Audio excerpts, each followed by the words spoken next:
is? That's a laugh. Wonder what old Fred's really got for us. You know, Flintstone, it's bound to be something educational.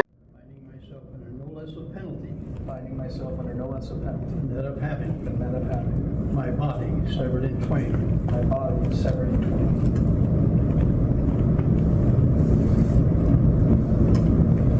My bowels taken thence. My bowels taken thence. And burned to ashes. And burned to ashes. And the ashes cast. And the ashes cast. To the four winds of heaven. To the four winds of heaven. That no more remembrance. That no more remembrance. May be had of me. May be had of me.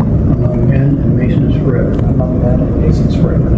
God. So help me God. And keep me steadfast. And keep me steadfast. In the due observance of this. In the due observance of this. My solemn obligation. My solemn obligation. As a master mason. As a master mason. Now, attach your hand on your head. In token of your sincerity, kiss the Holy Bible on which you've been obligated.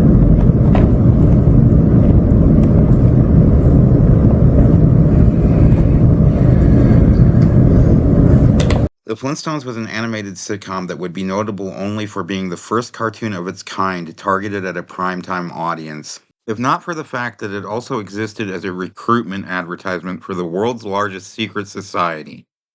This is what is known as Blue Lodge propaganda, and the Flintstones is not the only media property of this kind. But it is the most prominent and overt in its intentions. Any guy who suggests that ought to be run out of town as well as the lodge. To normalize a behavior, one is best advised to cast it in shadow. And the playhouse of the common mass has always been the place to do this, as this is where the dictates of fiction are transformed into reality. This is le théâtre du vulgaire, the theater of the vulgar. And that's what the Flintstones ultimately is. Ordinarius immortalis, the ordinary immortalized. A place where the common man can see his image reflected back at him in towering stature. And who is he to deny the way that these specters show him how he dances? After all, if all of the world is a stage, then what are its actors without a script? And as we will find, the cult of Freemasonry is more than willing to provide one for them.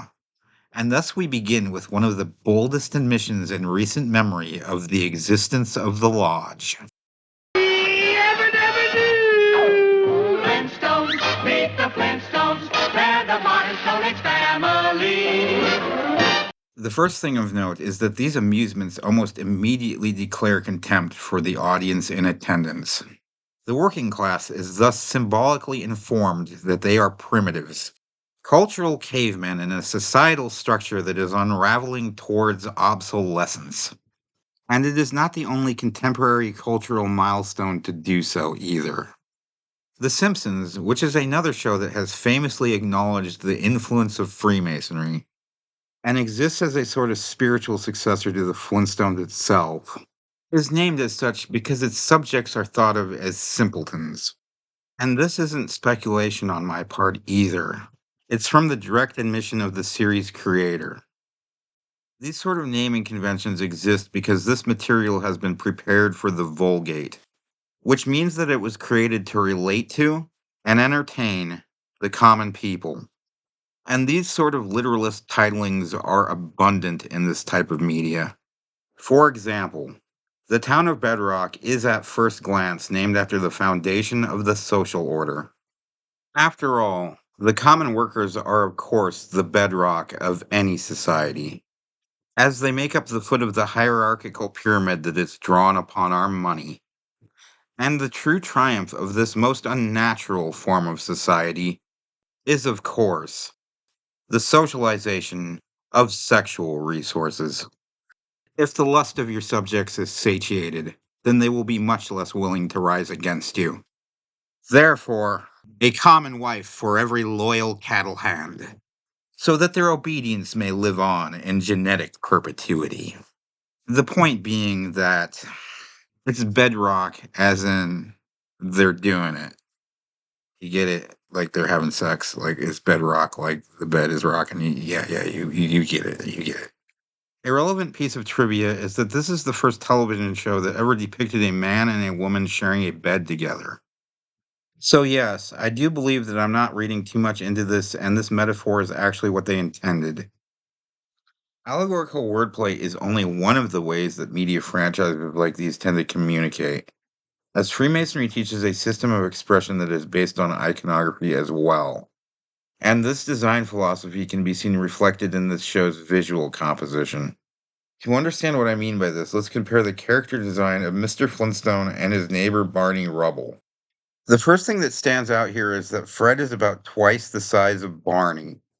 This is as if to say, Barney is half the man that you are, Fred. And no, I'm still not reading too much into this. These sort of design elements are consciously accounted for. This is basic art theory. It just seems ridiculous because I'm applying it to an animated sitcom from the 60s. Carrying on with this theme, we can see that Barney also has black eyes, while Fred's are more human looking. Rubble's gaze is, of course, similar to the symbolism of the button eyes, which have turned up in other media properties over the years with at least some frequency. And this design is one that clearly represents blindness. This blindness is more metaphorical than literal, however. Rubble is ultimately supposed to represent what is known as a Hylic in the Gnostic tradition. These are thought of as people that are bound to the material world, and thus lacking in spirit and insight. So, what does Flintstone have to see? Well, I suppose he's capable of recognizing the Masonic symbolism in day to day life. At least the Blue Lodge variant of it.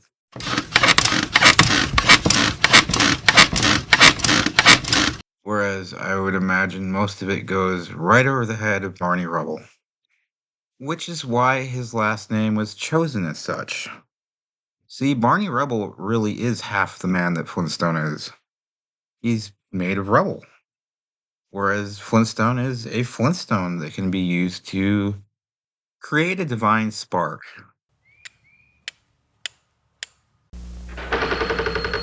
Hiya, Mr. Flintstone. Flagrant abuse of the working class is a running theme in this show. After all, this is a series that is notorious for its many living appliances. Come on, you guys, keep moving. It's a living. This could indeed be interpreted as telling the audience that they should get used to being used as a tool. And when it comes to Freemasonry, a degrading attitude towards common workers is something that comes up quite a bit. Both Fred and his neighbor Barney belong to a stylized version of this organization. They are members of an archaic working class that is both made to feel exclusive and subsequently kept in line by an analog of Freemasonry known as the Loyal Order of Water Buffalo. And as we can see from the background of the animation frame, this organization's business is to be conducted under the secrecy of night. This symbolism is intentional. While I haven't watched the entire fucking series, I have seen more of this stupid show than most people. And you will basically never see Fred and Barney dressed in their buffalo hats during the daytime. The same goes with shots of the lodge itself. This imagery speaks to obfuscation, and all that it usually takes for Freemasonry to obscure itself is to manipulate the language that describes it. This is why so many fraternal orders and institutions of the establishment in general like to use Latin in their inscriptions. It obscures their wording from outsiders, as most of the common population will never bother with translating it. And an icon like this is absolutely loaded with symbolic information that goes far beyond the simple use of a foreign language. One of the most appropriate examples of this is Vide Aude Tace. This phrase has been adopted as one of Freemasonry's mottos and translates to see, hear, and be silent. Or as the propaganda prepared for the Blue Lodge puts it, when all else fails, play dead. this is a veil in the strictest sense of the definition, as veils are very thin. And yet they are often highly effective nonetheless. When entering the shadow world of Freemasonry, one notices that most of the masks on display are actually quite cheap. This is because the disguises worn by those baptized in the light of the casting lantern do not have to be elaborate in order to be effective. Literally all it takes to obfuscate something is to change its labeling or switch a few words around. This is why you rarely hear Freemasonry called by name in the media. It does occasionally happen, but you're more likely to hear about Possum Lodge or the Sacred Order of the Stonecutters instead. And pseudo-masonry turns up in animated media properties quite a bit. This is because basically everyone in the professional entertainment industry is a Freemason. Yeah, really, it's like all of them. In order to be granted access to the amplification of mainstream publishing, you need to be beholden to what is known as a cable toe. This is essentially a metaphorical collar on what Freemasons can discuss publicly. This tradition is an ancient sign of submission. And in addition to being a reminder to always mind one's bindings, it is also quite literal, as upon initiation, the candidates of Freemasonry are dressed with a noose around their neck. Those that have been invited to kneel are thus sharply brought to leash. To understand what this means to them, we can quote from their own literature, thereby signifying that we will renounce our own wills in all things and become obedient to the laws of our ancient institutions. Yes, these are, and basically always have been, the conventions of the establishment itself, as these are the very same secret oaths and secret proceedings that John F. Kennedy was talking about shortly before he was murdered. The very word secrecy is repugnant in a free and open society, and we are, as a people, inherently and historically opposed to secret societies, to secret oaths, and to secret proceedings. The terms of this binding are somewhat vague, but it appears that not much is off limits besides calling direct attention to real-life fraternal orders. One may criticize religion and government to their heart's content, just so long as they never mention Freemasonry. Given the fact that Mr. Flintstone was allowed to star in a primetime television show, it is safe to assume that he was put on quite the cable toe of his own. After all, loyalty to the lodge takes precedence over sincerity to one's own family. The boys must have had a good meeting last night. Yeah, they came home laughing and giggling. When I asked Fred what happened, he said it was a lodge secret. And it's actually like this. I personally have numerous relatives that are involved with Freemasonry, and I wasn't aware of this until I figured it out on my own. Putting it on screen helps normalize this sort of behavior as being commonplace and acceptable. After all, if the characters on your television aren't asking any questions, then you probably don't need to either. The show makes no pretense at all over the fact that Freemasonry has secrets to offer those that it indoctrinates. However, the reality of the situation is rather disappointing. Our leader will draw back the veil to reveal the ancient mysteries of water buffaloery. Let's take a look behind the curtain. When it comes to Blue Lodge Freemasonry and fraternal orders in general, that's basically it. A middle-aged man with a few scraps of exclusive knowledge, tackling away at his own petty deceptions. And yeah, these clips come from an episode in which they're literally trying to trick their wives so they can go to a water buffalo convention. Flintstone's sitcom indicates that his fealty to the lodge was never in question. So it's no surprise that the entertainment industry approached him with a higher bargain. And if there's one thing that Freemasonry truly understands, it's the art of influence. And Flintstone used his to peddle vice in the form of beer ads and cigarette commercials. Winston picks out special tobaccos. Then treats them their own special way. If you're looking for a filter cigarette that really delivers taste, You ought to smoke Winston. you ought to smoke Winston. That's what he said. That's what he said. And as I was saying, Winston tastes good. Like a cigarette should. Like a cigarette should. Like a cigarette should. Like a cigarette should. We just witnessed a prominent display of what the psychiatric community calls a psychic driving technique. This is where a recorded message is played on a loop in order to embed itself into the listener's subconscious. And this process actually works quite well. Despite being consciously aware of these procedures, I've still been going around with that old jingle for Winston cigarettes stuck in my head as a consequence of researching this. I can't say that it makes me want to go pick up a pack of Winstons, though, because that brand reminds me of Winston Smith from 1984. Specifically, the part in the book where his tobacco falls out of his cigarette. But regardless, it got stuck in my head anyways. I don't know if this naming convention is what the manufacturers were actually going for, but it is interesting to note that this brand was launched several years after the aforementioned novel was published.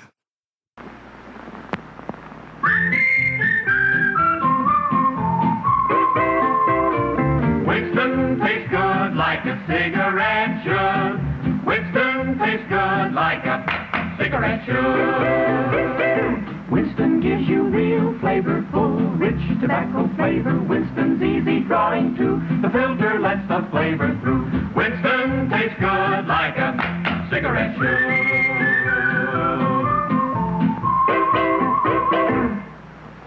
Boy, ain't that the truth. How can they miss with that target advertising? Yabba-dabba-doo. As you can clearly see, these corporations knew the health risks of their product long before the general public did. Greetings, Rocky, my boy. Pack of Winstons, please. Oh, you like them Winston cigarettes, huh, Mr. Flintstone? But of course, they really got something. You bet your life. You bet your life. You bet your life. So they're knowingly turning the lights out on Winston. Common television ownership allowed for the dawn of a new era of conditioning operations that were simply not possible in the past. Each home could now become its own private théâtre du vulgaire, and they were subsequently transformed into such en masse. TV programming is called as such for a reason, as common dramas have always been used to introduce new behavioral standards. And this has been the nature of things since the theater of Dionysus in Greece. The etymology of the word program comes from the Greek term prographane, which means to write publicly. And one should definitely make note of this word's similarity to the terms propaganda and profane. Essentially, what this means is that if you want the common people to start behaving in a certain way, then the best way to do that is to use the theater to glorify the behaviors that you would like to see in them. And this is a rather finicky business in practice. You can think of it less like the sort of brainwashing that fictional media shows you, and more like trying to coax an animal into doing something. In other words, the doctrine doesn't always take. In any case, by 1960, there was a television inside of 90% of US households. And this is the very same year that the Flintstones made its primetime debut. This all happens to coincide with what is considered to be a peak in Masonic membership among the American working class. Blue Lodge Freemasonry is at its core a trade union. And most of the Freemasons that I personally know are common workers. These people are generally not that enthusiastic about interpreting biblical metaphor and archaic symbolism. So one must wonder about the true reason as to why people like this are initiated into a secret order to begin with. Behold, the Masonic sign of receiving wages. Freemasonry's hold on the international working class is evident in its lodge monitors, which are the foundational doctrines of Masonic initiation. And things have always been this way ever since this organization has existed. The earliest known documents related to Freemasonry even betray the existence of what was essentially a labor union. These materials are from the 1300s, and Freemasonry itself is of course named after a guild of literal stoneworkers. It is interesting to note that these stonemasons in particular were known for their work on cathedrals and other Christian architecture, thus cementing a long-standing affiliation with organized religion. Freemasonry in its original form devised a set of symbolism that existed to protect trade secrets, and this is still visible today in the fields of both religion and law. Basically any profession that exists to dictate behavior with the use of doctrines that are impenetrable to the common man, will utilize iconography and obscure language in order to impart insight on the intermediaries of the practice. Legal code is called code for this very reason. And the continued success of this system is highly dependent on ensuring that outsiders will not be interested in reading these documents or able to even accurately interpret them. The use of obfuscation is essential, as the true nature of these professions is predatory. This essentially means that they will write down an intentionally obscured version of events or practices in plain language and chart the truth for themselves with iconography and metaphor.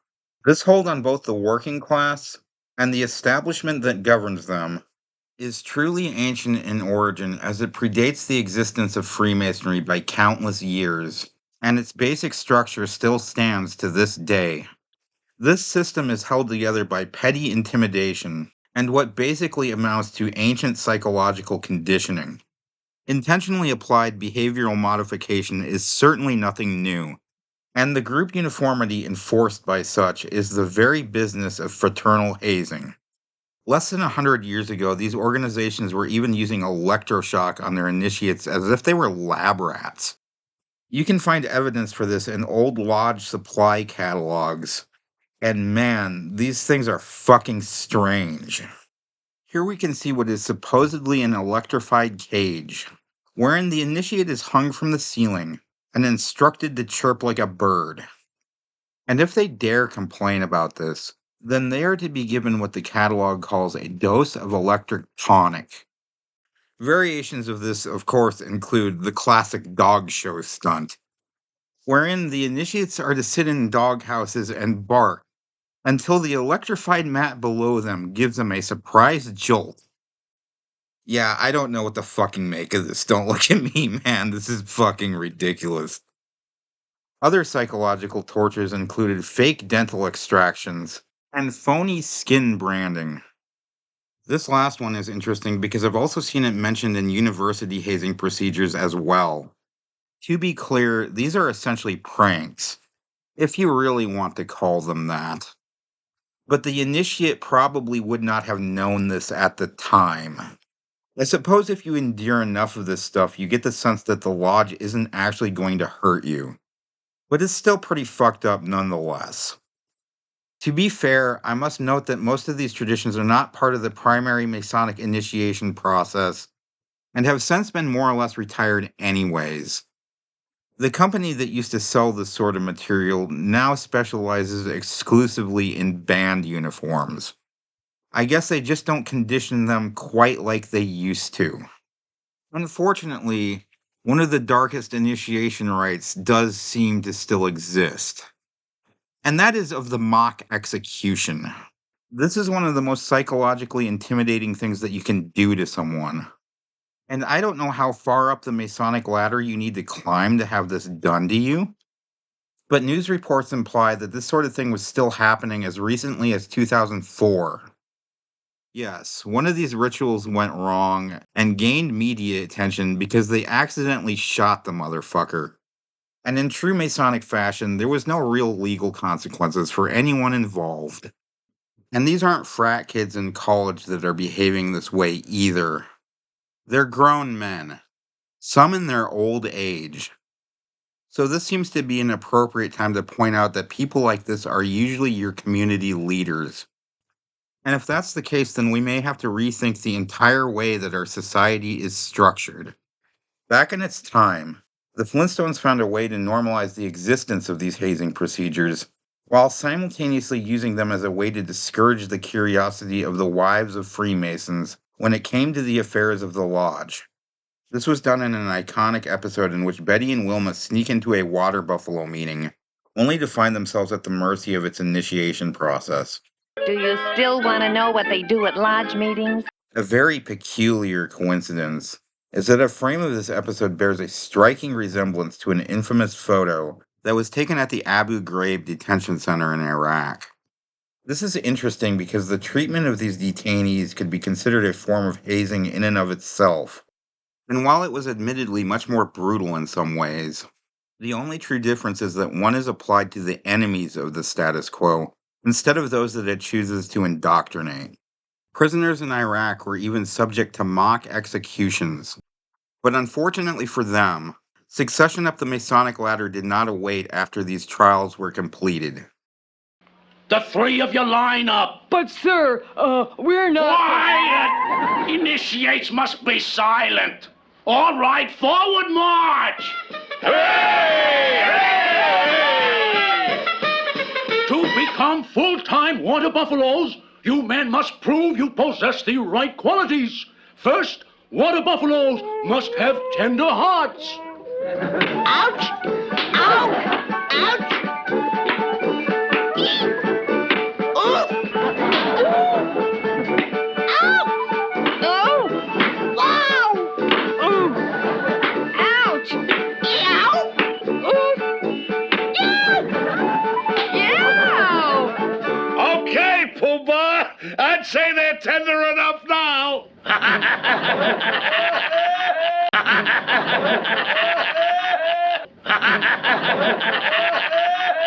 Man, Fred was really leaning into that, wasn't he? It should be noted that he was most likely once initiated this way himself, and it appears that he couldn't be more delighted than to get the opportunity to do the same to others. This tradition is seen repeated in The Simpsons, and I'm unsure if Freemasonry actually used to paddle people in the same way that college fraternities did, but this display seems to be a stand-in for the Hiram Abiff ritual, which is the crown jewel of Masonic conditioning. Hiram Abiff is a pseudo-biblical archetype that isn't actually in the proper canon, and he exists as a sort of antichrist figure to Christianity's Jesus of Nazareth. If Christ can be seen as the Christian representative of truth and light, then Hiram Abiff is the Masonic inversion of that, as he serves to remind those initiated of the virtues of secrecy and deception. The tradition that invokes him is very old, and it is sometimes known as a coffin ritual or a white rose ceremony, in which the initiate is to be killed off only to be born again on the other side of the fire that burns inside the Cave of Illusions. University fraternities partake in similar traditions as well, although all variants of this are to be kept under a strict veil of secrecy. Fortunately for us, someone recently managed to get amateur footage of the Masonic equivalent of one of these ceremonies taking place. I love home movies. Show some more. Grandmaster Hiram Abiff, I'm glad to meet you, Masson. Give me the secrets of a master mason, or I will take your life. This is no time or place for the man, no secrets. Talk not to me about time, place, patience, or the completion of the temple. Give me the secrets of a master mason, or I will take your life. It behooves you in this rude and violent manner thus to demand no secrets. When the temple's completed, if found worthy, you'll then receive them lawfully as I have. You have passed Jubilo. Me you cannot pass. My name is Jubilum, well known for my determination of character. What I undertake, that I do. Give me the secrets of a master mason instantly, for I will take your life. I will not.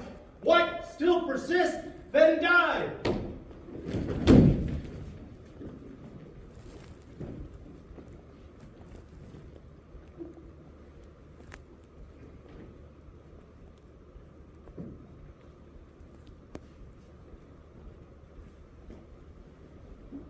What horrid deed is this? Who has slain the Grandmaster Hiram Abiff? This is no time for reflection. What shall we do with the body? We will bury the rubbish in the temple in the low flow. We three will meet again and discuss what to do with it. Agreed.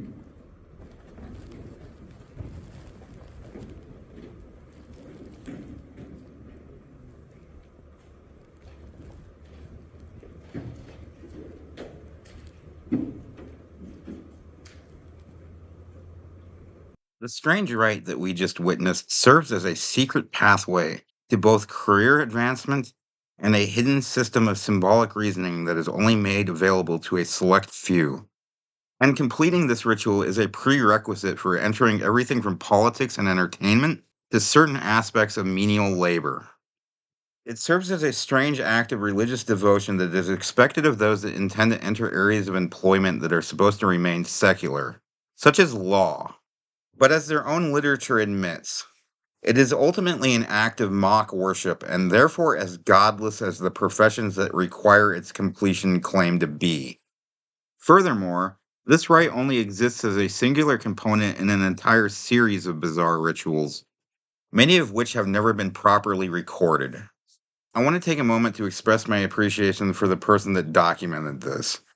We don't share the same general politics, but that hardly matters when faced with the existential and literal threat of a secret religious order that essentially everyone within the system with a little bit of power belongs to. Freemasonry is able to keep up its veil of silence because it isn't afraid to retaliate without remorse against those that defy its conventions. And I can assure you that recording one of their secret rituals is an act that would cause great offense indeed. The extensive reach of this cryptic system implies that it is actually the true governing force in our society, and most people are barely even aware that it exists.